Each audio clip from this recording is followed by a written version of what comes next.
Kokį įspūdį daro pamatinimas žaidimas, kur šiandien? Jis kaip ir kiekvienas varžybas žaidžia tikrai gerai, buvo sunku jį uždaryti, uždengti. Treneris akcentavo, kad būtent jisai yra svarbiausias žaidėjas, galima sakyti, jų komandai, reikia jį uždaryti.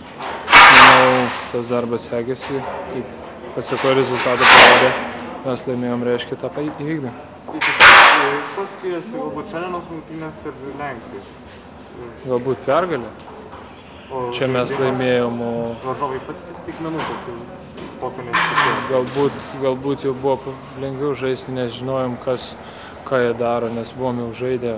Vis tiek daugmaž žinom, kaip ginasi, kaip puola. Tai treneris paruošė ginklus prieš jų gynybą, prieš puolimą ir įvykdėm tą. Pirmoji pusė rungtynių nepavyko sukelti solidesnės persvaros. Kaip manot, kokios tos priežastys? Nežinau,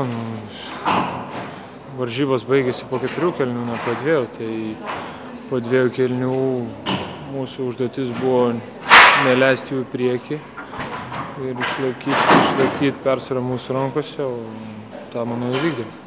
Šiandien galėtinai sunkiai baudos metimai.